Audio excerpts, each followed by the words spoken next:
So happy to have with me today Kayvon from Simplify.zone, and we're going to talk about all of those things surrounding email overwhelm. And do you suffer from email overwhelm? So Kayvon, welcome to the show today.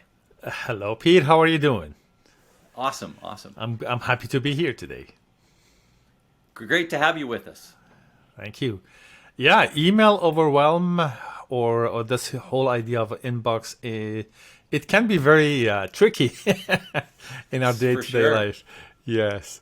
So how about we start with a little bit of a cheeky question? Yeah, Putting every so. Well, I'm gonna ask you this question, but this is actually a question for everyone who's listening to this right now. for sure. How many emails do you have in your inbox right now? Right now, I probably have about 20. 20. And how many of them are read? Um, Maybe four. Okay, very good. And I'm sure we will get all sorts of answers to that question, like from a few dozen to a few hundred. And I have worked Thousand. with clients to there was a case, I think, about 20,000 email or 50,000 or something like that in the inbox. And just that number is overwhelming, right? Isn't it? Oh my gosh, it Yes. absolutely is. When I made the move to sort of this inbox zero 3 or 4 years ago, it Yes. just changed everything. And I was one of those guys. I think when I went through and did my massive dump, it was around 12 or 14,000 emails that I got rid Yes. of, all within an hour. Yes.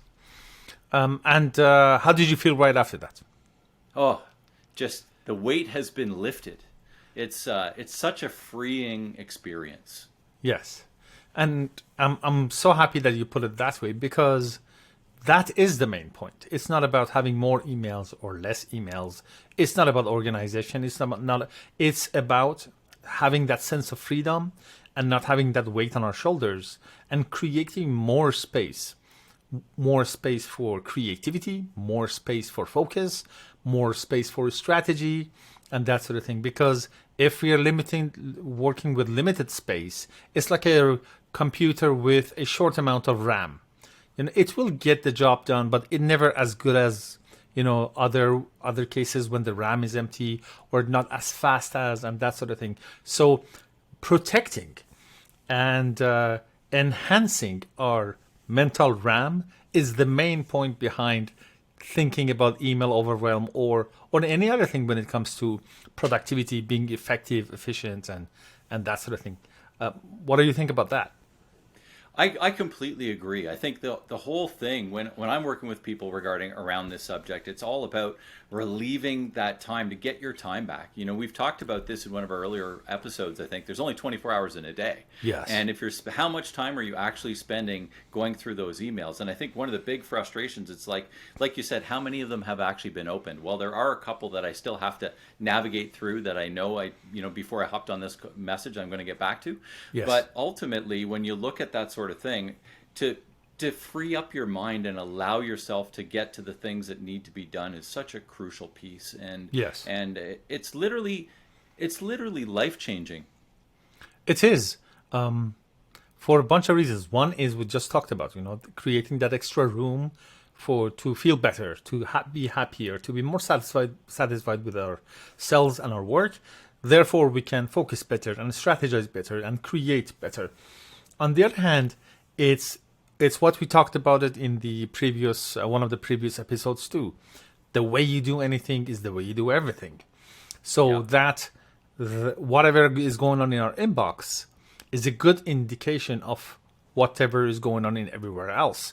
So if you end up with one place, your inbox, an organized place, an empty place, something that you can rely on, it will ooze into your other skills, time management, project management, client management, and all of that. It will, all of these skills ooze into each other because, as our coach and good friend Ari Meisel says, the inbox zero email overwhelm is not a inbox problem. It's a decision making problem. As in, Exactly.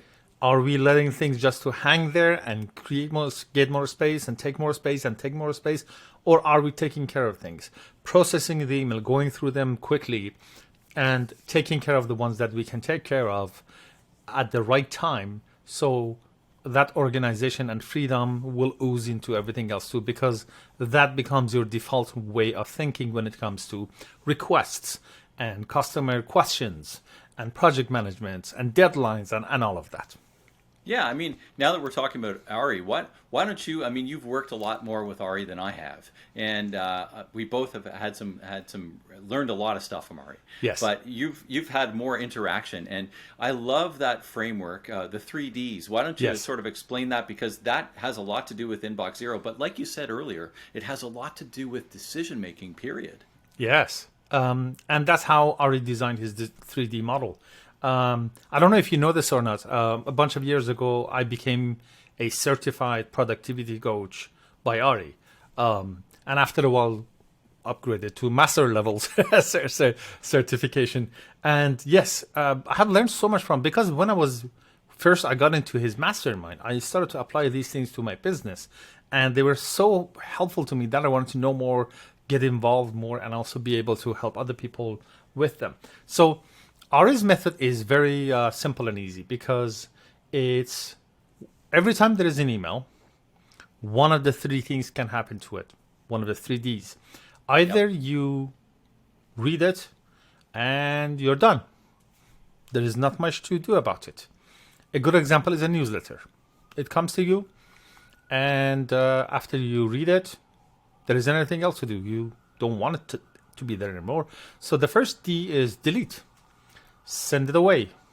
And we know these days we don't have to deal with computer space issue. We have enough space on our hard drives and in the cloud and all of that. So basically, delete means deleting it from inbox. In fact, it is archiving it. I use a Gmail interface. For me, it's archive. If it's not a Gmail interface, basically moving it out of our main inbox so it doesn't occupy space over there, because it's the opposite of what they say when they say, actually, it's not the opposite. It's exactly it. It's out of sight, out of mind.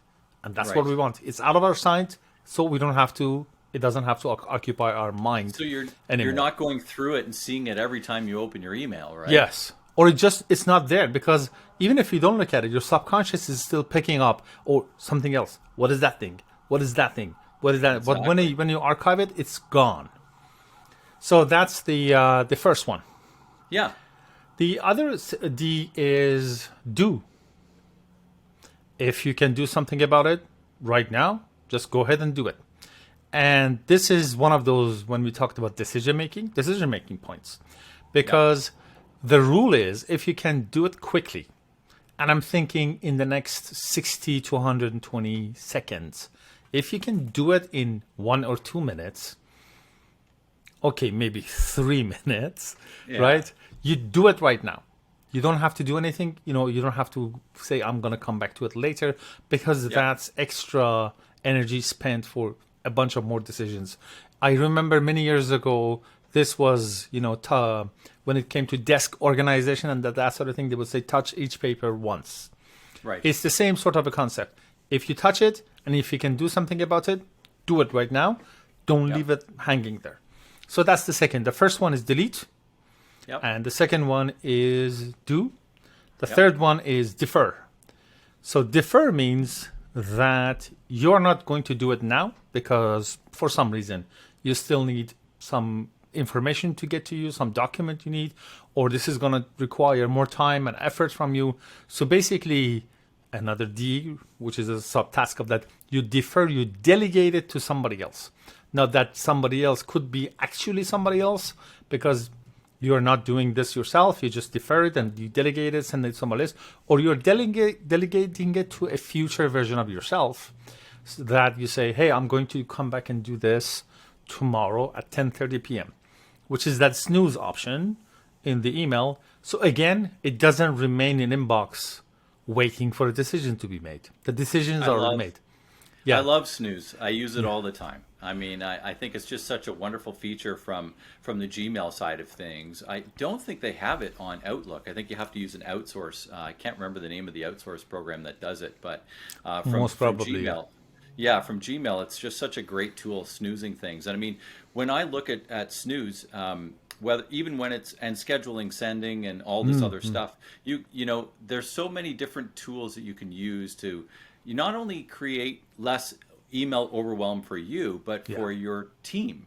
You know, if you're sending people emails at odd hours because you're up odd hours, you don't have to do that. You know, you can create less overwhelm for their sanity as well by sending it to them tomorrow morning at 8 o'clock with just an Yes. automatic schedule. You know, With yeah, so scheduling because exactly what you said. You don't want them. You don't want to overwhelm them with more decisions to be right, made. They just need to see it at the time that they need to make a decision, and yeah, that's when they're gonna get it. it works both ways. Yes, and we said all of this, skipping the actual first step in the process of inbox zero, which I think it works well for us because now that we know what to do with our emails, the first step is actually is another decision making point. You want to go through this process of the 3Ds with the emails that they're actually meant for you. Because we all get emails that they are sent to a group or newsletter or that sort of thing, or the ones that they are specifically for you. Peter, this email is from Kayvon to you, and he's saying something, he's waiting for a response, as opposed to something that is just sent to a group, usually a notification or a newsletter or something that it's not time sensitive, right? Exactly. So the very first step is to set up a filter. Again, we are speaking Gmail language, but this applies everywhere else. Yeah, You set Outlook up has filters. Yes, you set up a filter for all of the emails that they're not meant for you not make it to the inbox in the first place, right? The best way to do it is, and I have had that for many years now. You have this folder called optional. Those are the emails that they are not necessarily for you. You might want to see them or not. It's optional. You can call this folder or label whatever you want, but it's the thing that you set up a filter that any email that is not specifically for you should skip inbox and just go directly to that folder Yeah, or label. I call mine lists and groups, but same Yeah, thing. there you go. Lists and groups. So the easiest way, which will take care of I don't know, about 90% of them or so, is to set up a filter for the word unsubscribe. Because those emails usually have an option for you to unsubscribe from them. So if there is an email that has the word unsubscribe in it, skip the inbox, send it to that folder. Obviously, some emails don't have that and they have other options like manage your subscription. Or if you don't want to get these emails, click here. You'll see those and you'll find a word in them to apply the same filter to them. So it's the same thing. Or sometimes, it comes from this email address. So anything from this email address, skip it. So that filter can be expanded upon, but it's just the same methodology, same way of thinking. If it's not for me specifically, skip the inbox, go to the optional folder.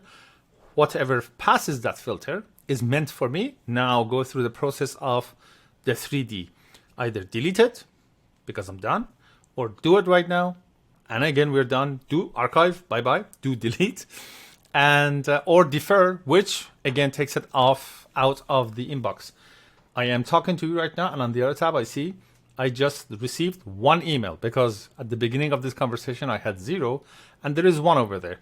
And I can see this is something that I don't want to do, and archive, I am back to 0 again. See, just like that.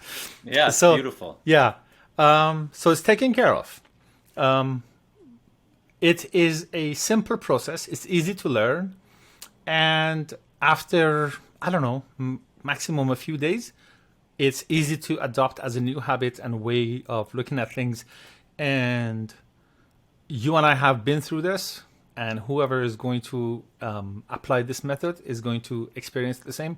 The feeling of freedom is going to be amazing after that. One of my favorite things, which it does not happen on the Gmail, on the web browser, is to look at my Gmail emails on my mobile, because it has this little picture here that says you're finished. Nothing in the inbox. What a great feeling. Yes, they have done a great job with visually Yeah. showing us the feeling of sun Yeah. when you're laying down. So that's what we want. Yeah, it is. It Yes. is. It's that's awesome. Well, thanks so much for sharing that Yeah. today with us, Kayvon. I My mean, pleasure. I think we live this life, and we want others to live it as well. You Yes. know, and I think that's why we wanted to bring this to the podcast today. It's like this isn't rocket science. This isn't something that takes an incredible programmer to do. There's simple tools, and either of us can help you through that kind of stuff on Yes. the side things, all that sort of stuff too. Is there a key takeaway here today that you'd like to add? Is there anything we missed here, Kayvon, that we? No, I don't think we you- missed anything important, but what you just said is very important, and I'd like to repeat it if you Yeah. don't mind. Yeah. This is attainable. This is Yes. doable. We both have done it, and not rocket surgery. No. I did it. Pete did it. So many other people. You, dear listener, dear viewer, you can do this too. This is attainable, and is. it's the feedback and the outcome is so good. Is worth it. It's certainly worth it. So get into the Get habits. hours. Yeah. Hours of your life back over the course of so a much, year. yes. It's amazing. Right on. Well, thanks again, Kayvon. If anybody pleasure. wants to get a hold of you, how did they get a hold of you? Yes, well, my website is simplify.zone. If you want to get in contact with me, you can go to talktokayvon.com and book a call with me. That's my calendar appointment link. I'm also working on a program. It's all around implementation. If you'd like to know more about that, simplify.zone/implementation. Awesome. Well, thanks again, and looking forward to the next time we meet on another version of Simplifying Entrepreneurship. And for now, make it a great day, and we'll talk to you soon. Thank you. Take care. Bye-bye.